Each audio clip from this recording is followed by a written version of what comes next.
بسم الله الرحمن الرحيم الحمد لله رب العالمين والصلاة والسلام على سيد الأنبياء والمرسلين محمد وآله وصحبه أجمعين أما بعد فأعوذ بالله من الشيطان الرجيم بسم الله الرحمن الرحيم يا أيها النبي قل لأزواجك وبناتك ونساء المؤمنين يدنين عليهن من جلابيبهن ذلك أدنى أن يعرفن فلا يؤذين وكان الله غفورا رحيما صدق اللہ العظیم۔ عزیز بزرگوں، اللہ تبارک و تعالیٰ کا بے حد احسان ہے کہ اللہ تبارک و تعالیٰ نے ہمیں دین اسلام عطا فرمایا۔ دین اسلام کا ہر حکم فطرت کے نیچر کے عین مطابق ہے، لیکن بعض مرتبہ یہ ہوتا ہے اسلام کا کوئی حکم سامنے آتا ہے تو اس پر بعض لوگوں کو بہت ہی اعتراض ہوتا ہے۔ اسلام کوئی اپنا حکم بیان کرتا ہے تو بعض لوگ اس کو بڑا برا سمجھتے ہیں اور پھر مسلمانوں پر اور اسلام پر اس چیز کا اعتراض کیا جاتا ہے۔ جن چیزوں پر اعتراض کیا جاتا ہے اور جن چیزوں کو سوال اٹھایا جاتا ہے انہی میں سے اسلام کا ایک حکم ہے پردہ، حجاب۔ میں نے مناسب سمجھا کہ اس عنوان سے چند باتیں آپ کے سامنے ذہن میں رکھوں۔ سب سے پہلی چیز، کیا اسلام نے صرف عورتوں کو حجاب اور پردے کا حکم دیا ہے؟ نمبر 2، حجاب پردے کا حکم کب اور کہاں اور کس کے ساتھ ہے؟ نمبر 3، کیا صرف اسلام ہی نے عورتوں کو پردے کا حکم دیا ہے یا کوئی دوسرے مذہب میں بھی اس چیز کی تاکید کی گئی ہے پردے کی؟ نمبر 4، پردہ کیا عقل اور سمجھ میں آنے والی چیز ہے یا ہماری عقل اور سمجھ سے باہر ہے؟ انشاءاللہ یہ 4 عنوان پر میں آپ کے سامنے چند باتیں ذکر کرنا چاہ رہا ہوں، اس لیے کہ وجہ یہ ہے کہ ابھی یہ جو حالات چل رہے ہیں، ایک انفارمیشن، ایک معلومات اور ایک علم ہم تک پہنچ جاوے، ورنہ بعض مرتبہ ہمیں معلوم ہی نہیں ہوتا ہے۔ اگر کوئی شخص اسلام کے کسی حکم پر اعتراض کرتا ہے تو ہم یہ نہیں کہتے کہ مجھے پتا نہیں ہے، اس کا کوئی جواب ہوگا۔ بعض مرتبہ ہم سامنے والے سے اتنے متاثر اور اتنے مروب ہو جاتے ہیں کہ ہم کہتے ہیں کہ پتہ نہیں اسلام کا ایسا حکم کیوں ہے کہ عورتوں کو گویا بند کر دیا گیا ہے پردے میں۔ ایسی بات نہیں ہے۔ عزیز بزرگوں، اللہ تبارک و تعالی نے مرد اور عورت دونوں کے لیے پردے کا حکم نازل فرمایا ہے۔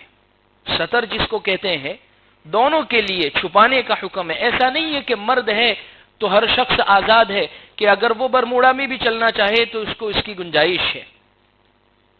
اسی لیے تو فرمایا گیا ہے شریعت اسلام کے اندر کہ مرد کے لیے بھی اس کا ستر، اس بڑا ستر، موٹا ستر جو لازمی ستر ہے، جس کا چھپانا ضروری ہے، وہ ناف سے لے کر گھٹنے پورے چھپ جانے چاہیے۔ یہ لازمی ستر ہے، یہ موٹا ستر ہے، یہ ضروری ستر ہے۔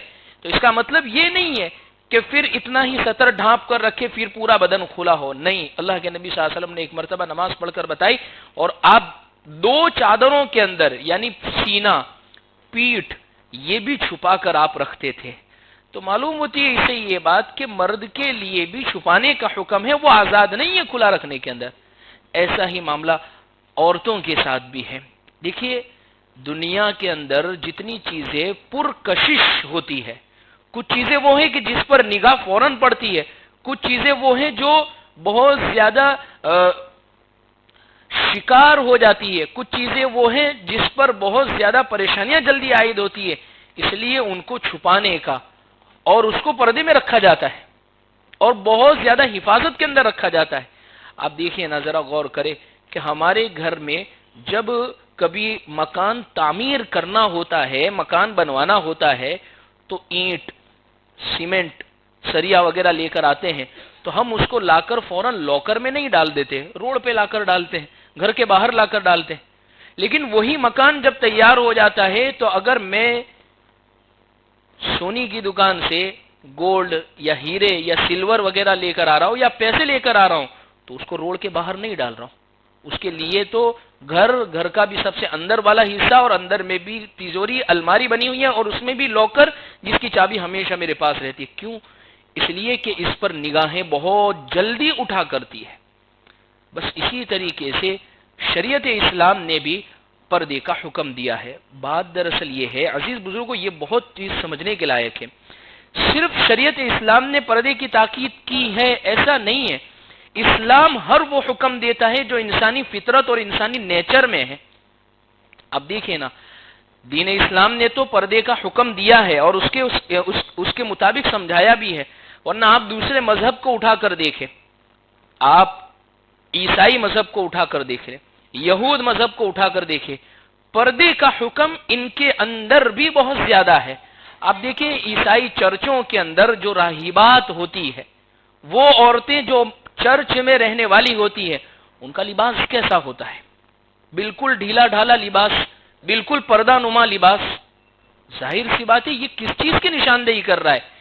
اس چیز کی نشاندہی کر رہا ہے، یہ چیز بتلا رہا ہے کہ انسان کی فطرت میں پردہ ہے.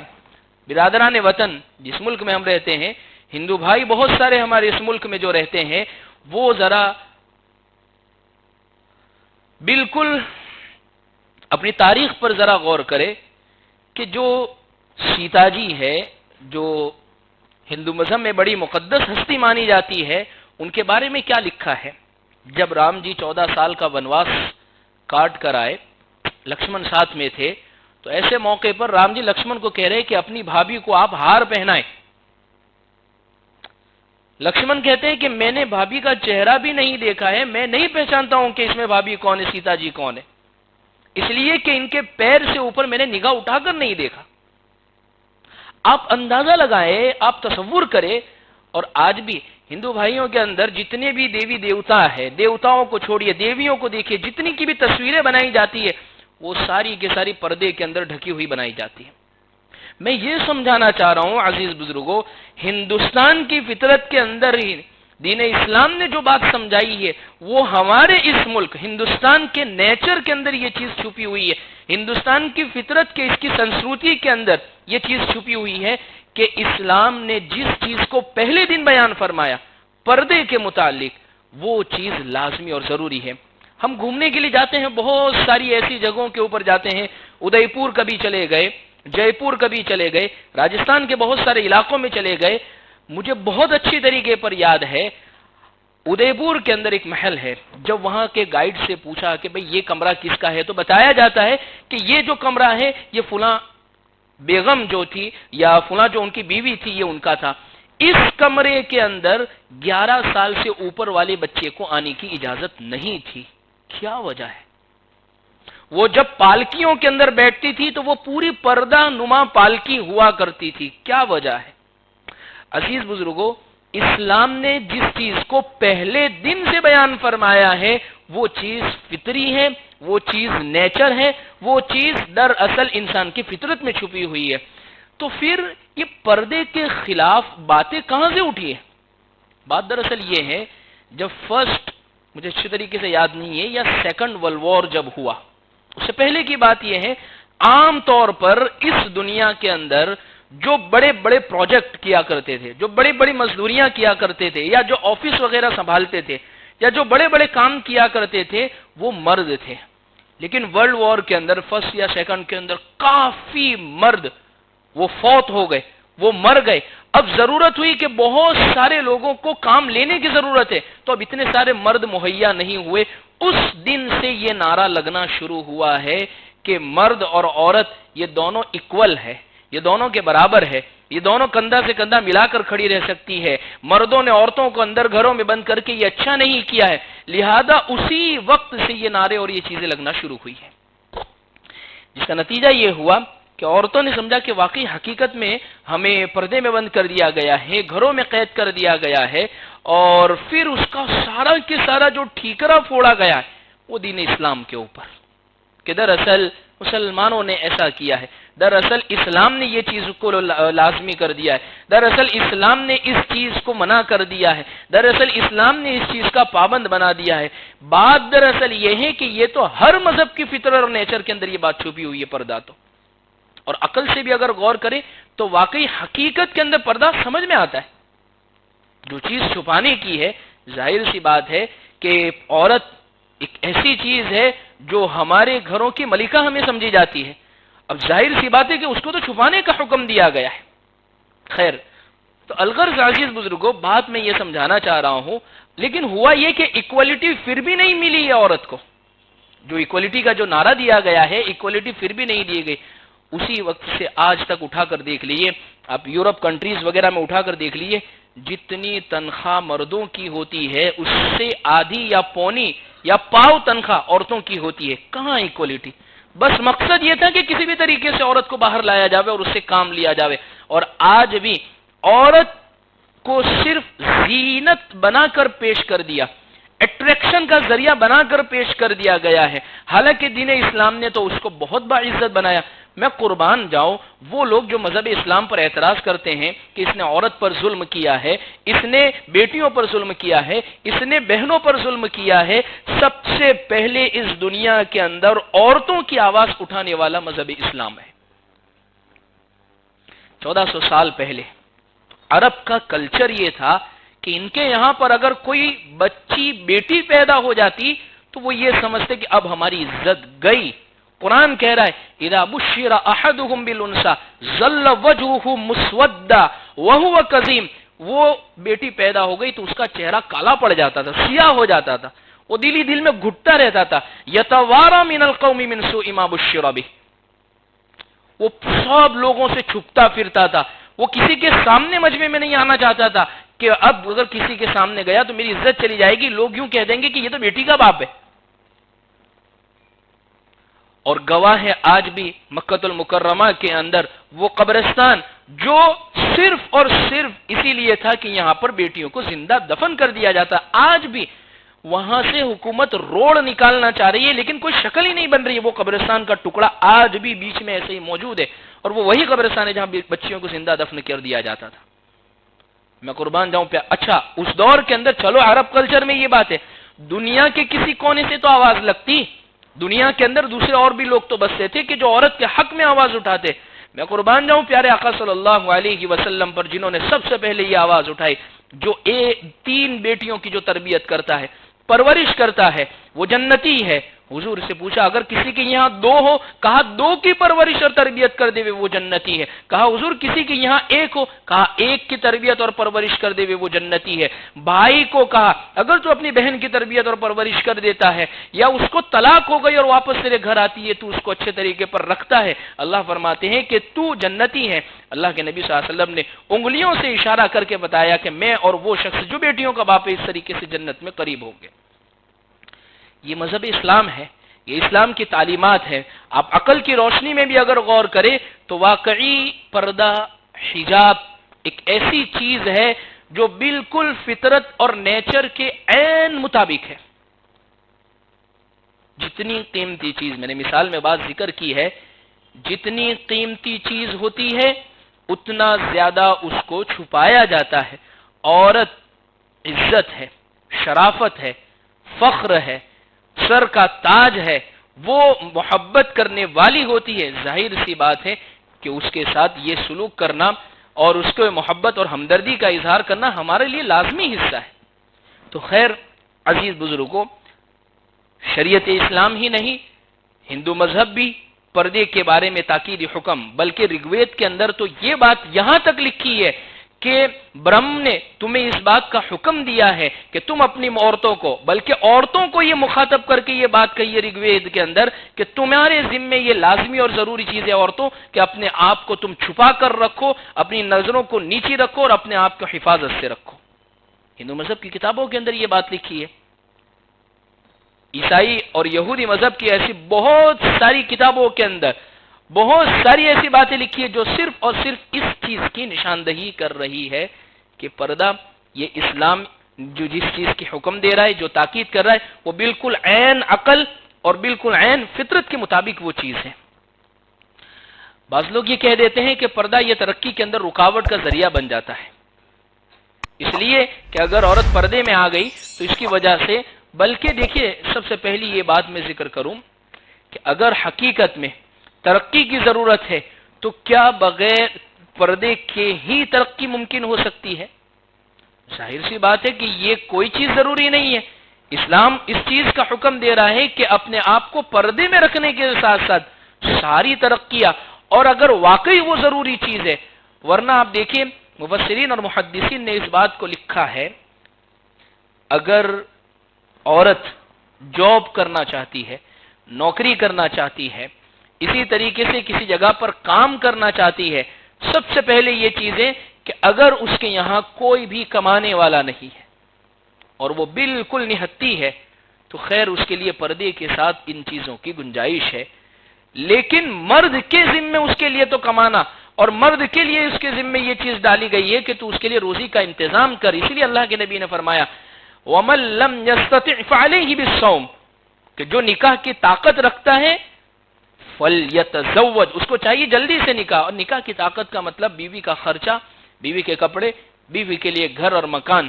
ظاہر سی بات ہے، یعنی شریعت اسلام نے عورت چاہے بیوی کی شکل میں ہو، بہن کی شکل میں ہو، بیٹی کی شکل میں ہو، ماں کی شکل میں ہو، ہر اعتبار سے ذمہ داری مرد کے اوپر ڈالی ہے۔ اس لیے قرآن نے فرمایا الرجال قوامون علی النساء، کہ مرد کو اللہ تبارک و تعالی نے قوام بنایا ہے، نگران بنایا، ذمہ دار بنایا کہ اس کے ذمے یہ سارے مسائل ہیں۔ تو خیر عزیز بزرگوں، عقل کی روح سے بھی اگر سوچے، دنیا کے اندر ایسی بہت ساری خواتین ہیں جو باقاعدہ حجاب میں رہ کر، پردوں میں رہ کر اپنے تمام مصروفیات رکھتے ہوئے وہ سارے کے سارے کام انجام دے رہی ہے۔ خیر، تو پردہ رکاوٹ نہیں ہے۔ اب اسلام نے جن چیزوں کو پردے کا حکم دیا ہے وہ عورت کے لیے وہ سمجھنے کی ضرورت ہے۔ میں نے قرآن کی آیت پڑھی، اللہ تبارک و تعالیٰ فرماتے ہیں یا ایھا النبی قل لازواجک و بناتک، کہ اے نبی صلی اللہ علیہ وسلم آپ اپنی بیویوں سے اور اپنی بیٹیوں سے کہہ دیجئے کہ وہ اپنے اوپر چادر کو ڈال لے۔ جب یہ آیت پڑھی جاتی ہے تو بہت ساروں کا اعتراض ہوتا ہے کہ قرآن تو چادر ڈالنے کا حکم دے رہا ہے، یہ پردہ کہاں سے لے آئے، یہ برقع کہاں سے لے آئے، یہ حجاب کہاں سے لے آئے، چادر ڈالنے کا حکم ہے۔ دیکھیے قرآن یہ کہہ رہا ہے کہ اپنے آپ کو چھپائے۔ صحابہ کے زمانے میں عام طور پر جو عورتیں وہ موٹی چادریں پہنا کرتی تھی، جس کی وجہ سے وہ اپنے آپ کو ڈال دیتی تھی حجاب کے اندر۔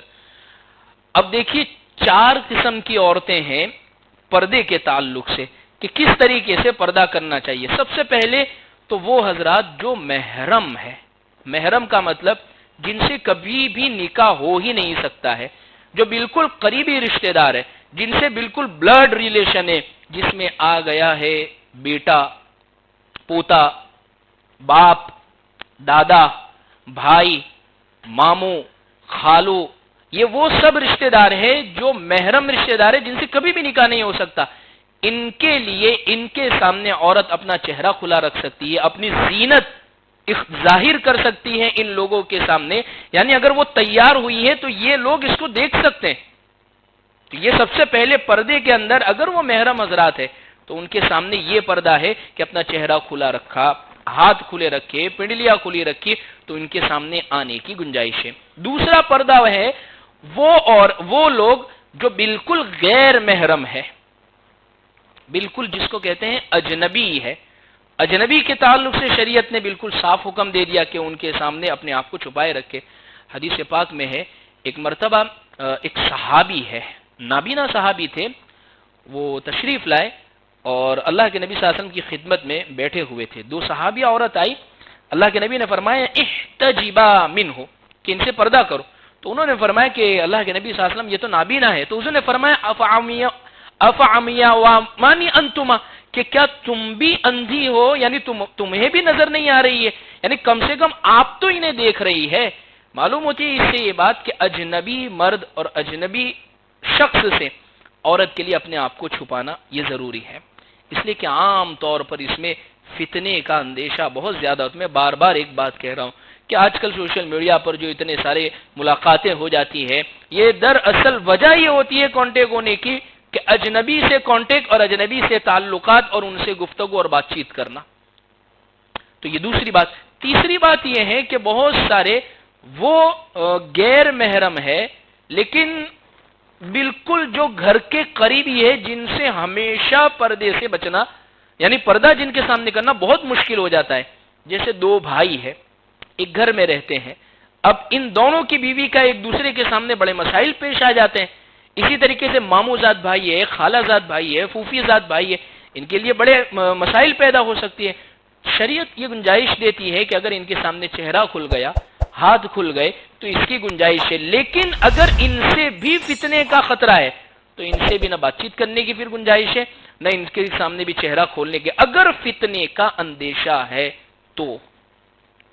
تین باتیں ہو گئی. چوتھی بات یہ ہے کہ اجنبی کے تعلق سے میں نے ذکر کر دی، بعض مرتبہ پردہ کھولنا یا چہرہ دکھانا ضرورت کی وجہ سے جائز ہو جاتا ہے، علاج کے لیے، پاسپورٹ انکوائری کے لیے. اسی کے علاوہ بہت ساری ایسی ضرورتیں اور بہت ساری چیزیں ایسی ہوتی ہیں کہ جس میں ضروری ہو جاتا ہے کہ اس کے بغیر وہ ممکن نہیں ہو پاتی، یہ چیزیں انکوائری کمپلیٹ نہیں ہو پاتی ہے. تو لہذا شریعت نے وہاں پر گنجائش دی ہے کہ ضرورت کی وجہ سے، مجبوری کی وجہ سے، پریشانی کی وجہ سے نہ چہرہ کھولنے کی وہاں پر گنجائش ہے. لیکن خلاصہ یہی ہے عزیز بزرگوں کہ اللہ تبارک و تعالی نے جو دین ہمیں عطا فرمایا ہے یہ دین بالکل دین فطرت ہے. ہمارے نبی صلی اللہ علیہ وسلم نے جن چیزوں کے متعلق ہمیں تاکیدات فرمائی ہیں ان میں ایک اہم حکم یہ بھی ہے کہ ہم اپنے گھر کی مستورات کو، بعض لوگ اعتراض کرتے ہیں کہ مسلمانوں نے لازمی طور پر، زبردستی طور پر، عورتیں چاہتی یہ ہے کہ وہ پردے سے باہر نکلے لیکن مسلمان ظلم کرتے. ایسی قطعی بات نہیں ہے، ایسی کوئی بات ہے ہی نہیں ہے حقیقت میں. اور شریعت کی نگاہ سے اگر دیکھا جاوے، بلکہ مسلمان تو ان کو تعلیم دیتا ہے اپنی بچیوں کو، پردے کے فوائد ان کے سامنے بیان کرتا ہے، اس کے اچھے اثرات اور مثبت جو فائدے ہیں وہ بھی بیان کرتا ہے، اور جو اس کے منفی اور نیگیٹو اثرات ہیں، پردہ نہ کرنے کے جو نقصانات ہیں وہ بھی تمام کے تمام بیان کرتا ہے. اس لیے عزیز بزرگوں، اللہ تبارک و تعالی نے جو دین عطا فرمایا ہے، ہمیں اس دین پر، دین اسلام پر حقیقت میں فخر ہونا چاہیے کہ اللہ نے اتنا پاکیزہ، اتنا نیچر اور اتنا فطری دین عطا فرمایا کہ جس کا ایک ایک حکم.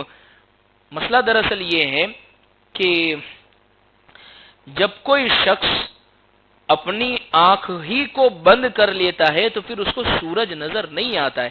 تو اس میں قصور سورج کا نہیں ہوتا ہے، اس میں قصور اس شخص کا ہے جس نے اپنی آنکھ کو بند کر لیا ہے کہ یہ سورج کے فائدے ہی نہیں دیکھ پا رہا ہے.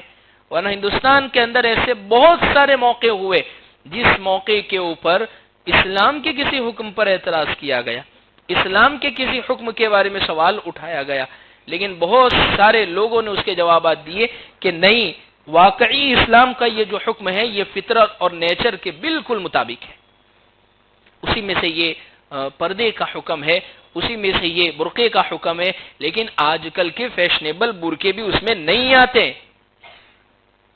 حدیث پاک میں فرمایا جو گیا ہے، برقعے کی جو ڈیفینیشن جو ذکر کی گئی ہے، برقعے کے بارے میں جو باتیں ذکر کی گئی ہے وہ یہی کہ پرکشش نہ ہو، کہ جس سے اور مردوں کی نظریں کھینچنے والی نہ بنے.